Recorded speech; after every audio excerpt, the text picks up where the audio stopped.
Hello and welcome back everyone. मेरा नाम है केशव कुमार और मैं हूं आपका बिजनेस स्टडीज का टीचर। हमने अपना प्लानिंग चैप्टर खत्म कर लिया है।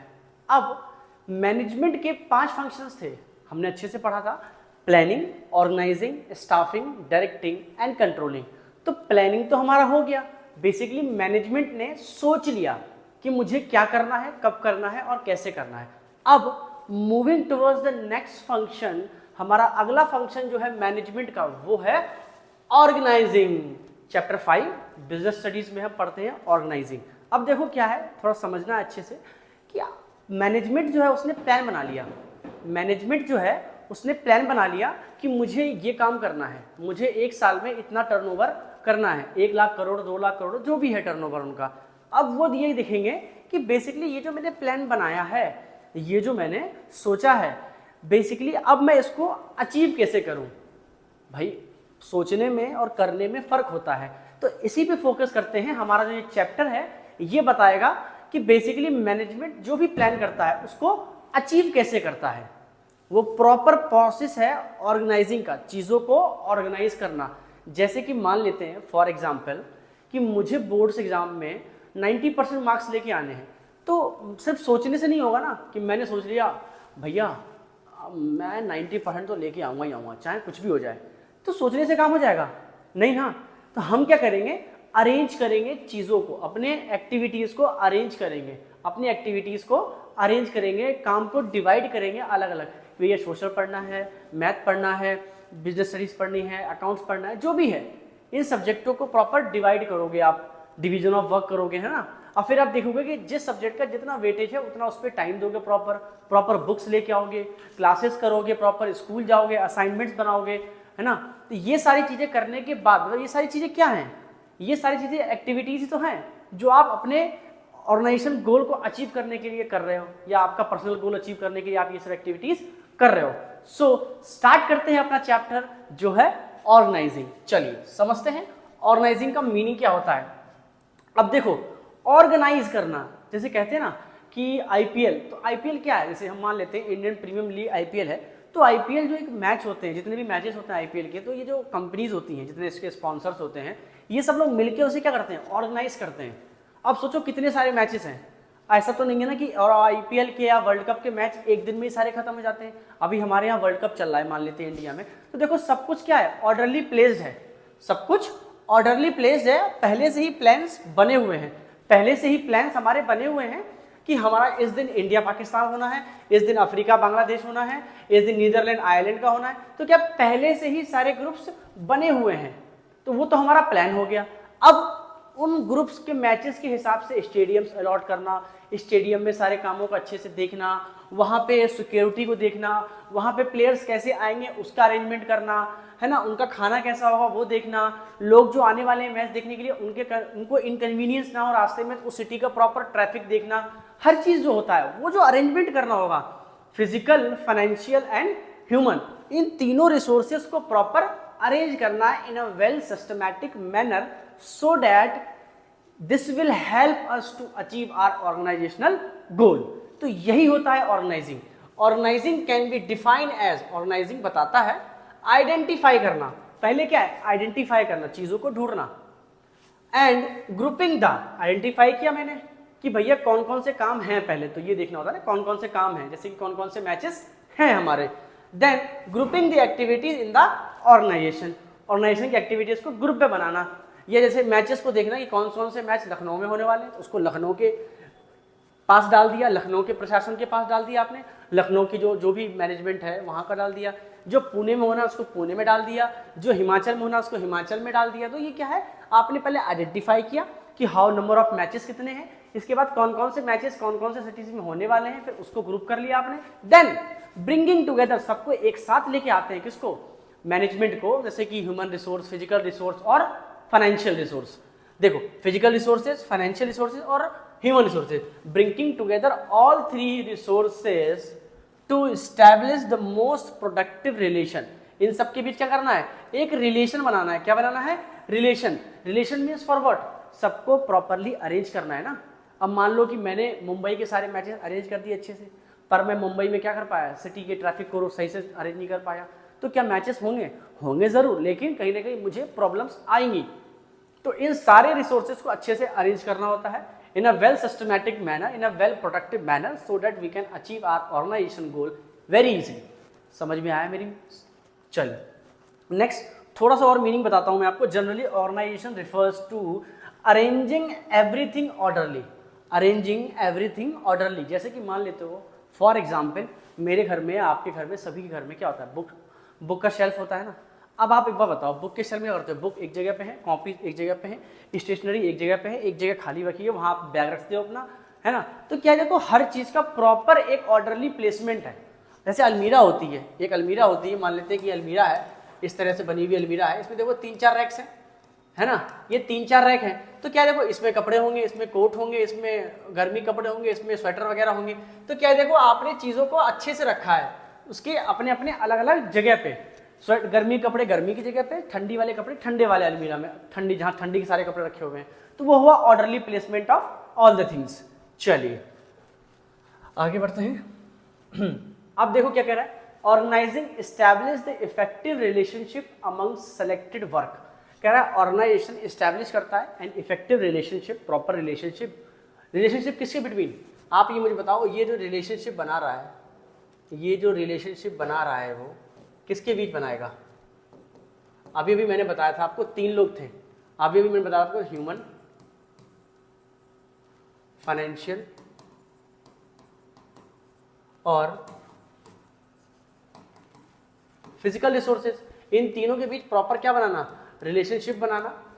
सेलेक्टेड वर्क, जैसे कि जो भी काम इनको मिले, वो जो काम करेंगे पर्सन, किसको वो कौन सा काम दिया गया है, और work place in the order, कि किस तरीके से वो काम उनको करना है, किस ऑर्डर में करना है, कि पहले कौन सा काम करना है, उसके बाद कौन सा काम करना है, इसके बाद कौन सा। जैसे आप सुबह उठते हो तो सबसे पहले आप फ्रेश होते हो, फिर आप ब्रश करते हो, फिर आप नीचे आते हो, पानी पीते हो, चाय पीते हो, जो भी आप करते हो, नाश्ता करते हो, जो भी काम है। तो एक प्रॉपर एक ऑर्डर बना हुआ है ना, तो ये है proper working order to work efficiently, जिससे कि हम क्या काम कर सकें, एफिशिएंटली वर्क कर सकें। चलिए आगे बढ़ते हैं। अब जरा से एक छोटा सा एग्जाम्पल आप समझो। जैसे मान लेते हैं एक बैंक है, जैसे मान लेते हैं एक बैंक है ना। बैंक में देखो क्या है, डिवीजन ऑफ वर्क होता है ना। बैंक में क्या होता है, डिवीजन ऑफ वर्क होता है। भैया कैश डिपार्टमेंट अलग है, जहां आप डिपॉजिट करते हो, चेक का अलग है, लोन का अलग है ना। इसके बाद गोल्ड लोन का अलग है। देखो ये जो लोन होगा ये कैसा होगा, पर्सनल लोन या फिर कार या फिर होम। आपने देखा ना गोल्ड लोन का अलग है। अब देखो एक मान लेते हैं क्या है, एक लॉकर की फैसिलिटी है, एक है लॉकर की फैसिलिटी। तो देखो उसने क्या करा, एक जो बैंक है ये ऑर्गेनाइजेशन है, इस बैंक ने देखो क्या करा, प्रॉपर देखो डिवीजन ऑफ वर्क कर दिया, प्रॉपर डिवीजन ऑफ वर्क कर दिया, अलग अलग डिपार्टमेंट में काम को बांट दिया। अब कैश वाला सिर्फ कैश पे ध्यान रखेगा। अब इन सब के बीच क्या बनाना, एक रिलेशनशिप बनाना। इन सब के बीच क्या बनाएगा, एक रिलेशनशिप बनेगा वो, जिससे कि सारे कामों को अच्छे से कर सके। जैसे कि एक फॉर एग्जांपल एक मैच में क्या होता है, देखो कमेंटेटर का काम क्या होता है, कमेंट्री करना होता है, अलग डिपार्टमेंट है।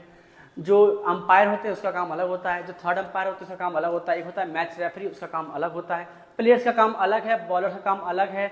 जो बाउंड्री लाइन पे लड़के होते हैं जो बॉल्स उठा के देते हैं उनका काम अलग है। कुछ लोग ड्रिंक्स में पानी वानी लेके आते हैं फील्ड्स में, उनका काम अलग है। तो क्या है, देखो आपने डिफरेंट एक्टिविटीज को अलग अलग तरीके से बांट के आपने सिस्टमैटिक काम करवाया, एक प्रॉपर एक ऑर्डर बना दिया काम को करने का। आ रही है ना मेरी समझ में अच्छे से आप लोगों को? चलिए आगे बढ़ते हैं और समझते हैं next topic.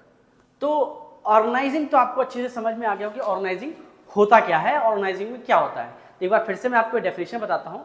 Organising refers to properly arrangement of all physical, human and financial resources, bringing together and making effective and productive relationship between them so that we can achieve our organizational goal efficiently and effectively।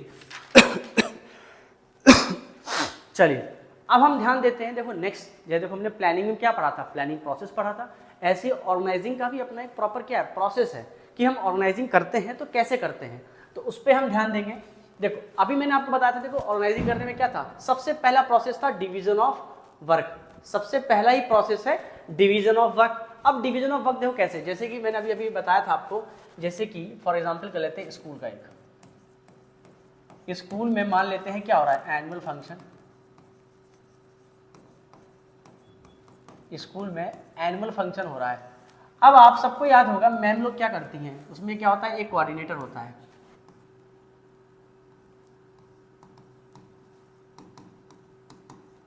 एक coordinator होता है, इस coordinator के अंदर बहुत सारे लोग होते हैं, है ना। अब देखो स्कूल में मान लो एनुअल फंक्शन हो रहा है, एक कोऑर्डिनेटर मैम होती है, आपको सबको पता है, आप सब स्कूल में पढ़ रहे हो। तो देखो एक मैम होंगी, वो क्या कहेंगी, बच्चों की लिस्ट बनवाएंगी कि जाओ बेटा आप लिस्ट बनाओ कौन कौन से बच्चे पार्टिसिपेट करेंगे, कौन कौन से बच्चे पार्टिसिपेट करेंगे। इसके बाद एक बच्चा होगा जो फी कलेक्शन करेगा, या फी कलेक्शन का अलग वो बनेगा कि जो बच्चे फीस देंगे ना, पार्टिसिपेट करने के बाद फीस देंगे उसमें। इसके बाद एक बच्चा देखेगा डेकोरेशन, एक बच्चा डेकोरेशन देखेगा। एक बच्चा क्या मतलब, एक ग्रुप, बच्चा मतलब एक ग्रुप। यहाँ पे बहुत सारे बच्चे हो सकते हैं जिनका ग्रुप होगा। एक बच्चा म्यूजिक का देखेगा, एक बच्चा डांस का वो देखेगा, एक बच्चा देखेगा आपके लिए डिसिप्लिन। डिसिप्लिन अब देखो क्या है, स्कूल है, कोई भी एक फंक्शन करना है, कोई भी एक काम कराना है, तो देखो क्या है, डिफरेंट डिफरेंट चीज़ों में उसको उन्होंने डिवाइड कर दिया। तो यही होता है division of work. Basically division of work हमने पहले भी मैंने आपको बताया था कि जो फ्यूल का जो प्रिंसिपल था ना, फ्यूल का जो प्रिंसिपल था हेनरी फ्यूल का, उसने कहा था 14 प्रिंसिपल्स ऑफ मैनेजमेंट में डिवीजन ऑफ वर्क, उसका सबसे पहला प्रिंसिपल था division of work given by Henry fuel. तो याद होगा आपको मैनेजमेंट का प्रिंसिपल था, ये क्या था, मैनेजमेंट का प्रिंसिपल था। मैं यहाँ लिख देता हूँ एक बार, ये मैनेजमेंट का प्रिंसिपल था, ये किसका था, हेनरी फ्यूल। हेनरी फ्यूल का मैनेजमेंट, ये फर्स्ट वाला था, याद करो, आप ध्यान से जाना, वहां पे आप पढ़ोगे तो आपको डिवीजन ऑफ वर्क अच्छे से समझ में आ जाएगा। ठीक, नेक्स्ट ग्रुपिंग द जॉब्स। देखो ग्रुपिंग ऑफ जॉब्स मतलब क्या, देखो मैंने क्या बताया, पहले डिवीजन ऑफ वर्क, काम को डिवाइड कर लेना, कौन सा काम किस नेचर का है, according to nature, according to nature, according to nature of work, according to nature of work हम काम को डिवाइड कर देते हैं। अब देखो क्या है, उन जितने भी वर्क है उसको अलग अलग पार्ट्स में क्या करना, डिवाइड कर देना। तो इसको कहते हैं डिपार्टमेंटलाइजेशन,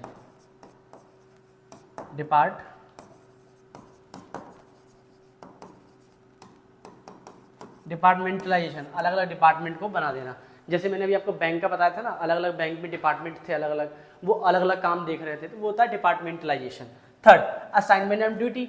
अब देखो इसमें क्या आएगा, भाई आपने डिपार्टमेंट बना दिया अच्छे से, अब क्या देखो डिपार्टमेंट में जो लोग होंगे काम करने वाले, उन सबको क्या करना, काम को असाइन करना, assigning the job, assigning the work, assigning the work, उन सबको काम देना। अब देखो काम देने में देखो क्या है ना, काम आप ऐसे ही देते हो ऑर्गेनाइजेशन में, होता क्या है, डिवीजन ऑफ वर्क किया आपने प्रॉपर, आपने ड्यूटीज भी अच्छे से दे दी सबको। इसके बाद आप देखोगे कि जिस डिपार्टमेंट में जो इंसान है उसका स्किल क्या है, उसकी क्वालिफिकेशन क्या है, according to their qualification, skills and experience आप क्या दोगे, उसको वर्क दे दोगे, according to their skill qualification, इसके अकॉर्डिंग से आप क्या दोगे, उसको आप काम दे दोगे। चलिए नेक्स्ट क्या कह रहा है, देखो एस्टैब्लिशिंग रिपोर्टिंग रिलेशन। जाहिर सी बात है, एक बात बताओ, जैसे कि मान लेते हैं मुझे अपने घर पे दिवाली की सफाई करानी है, मैं लेबर को लेके आया, अब मैं जो लेबर को लेके आया मैंने उसको बता दिया, देखो भाई 2 लेबर लेके आया हूँ, भाई देखो एक आपका काम है धुलाई करने का, आपका एक का काम है पोछा लगाने का, या फिर आपको काम है आप जगह जगह पे जाले झाड़ोगे, तो मैंने प्रॉपर दे दिया। इसका ग्रुपिंग द जॉब, अलग अलग काम को बांट दिया दोनों के लिए कि आप ये काम करोगे, आप ये काम करोगे। इसके बाद ड्यूटी असाइन कर दी, भैया काम पे लग जाओ। नेक्स्ट, फिर मैं बीच बीच में देखूंगा आके कि ये लोग जो काम परफॉर्म कर रहे हैं ये ठीक से कर रहे हैं कि नहीं कर रहे हैं, जो कंट्रोलिंग वाला पार्ट है ना, एक proper relationship banana human, physical and financial resources के बीच में, वो होता है एस्टैब्लिशिंग रिपोर्टिंग रिलेशनशिप। होप आपको ये ऑर्गेनाइजेशन का प्रोसेस अच्छे से समझ में आया होगा। इसके अलावा कुछ और चीज़ें भी हैं इसके अंदर में, जैसे कि मान लेते हैं ड्यूटी असाइनिंग था, वो तो आपका किस में आ गया, असाइनमेंट ऑफ ड्यूटी के अंदर आ गया। इसके अंदर क्या था, रिलेशनशिप लेना, प्रॉपर फीडबैक लेना, काम को देखना कि आपका काम जो आपने असाइन किया है अकॉर्डिंग टू नेचर और पीपल, जो लोग काम करने वाले हैं उनका क्या काम है, उनको आपने कौन सा काम दिया है करने के लिए, उस काम को देखना आपको कि वो काम ठीक से कर रहे हैं कि नहीं कर रहे हैं। Watching them that they are working their work in a well systematic manner और नॉट। ठीक, ये क्या था, डिवीजन ऑफ वर्क, प्रॉपर काम को अलग अलग पार्ट्स में डिवाइड कर देना। होप आपको ये ऑर्गेनाइजेशन का मीनिंग और ऑर्गेनाइजेशन का प्रोसेस अच्छे से समझ में आया होगा। If you have any doubt let me know in the comment section. Thank you and have a nice day.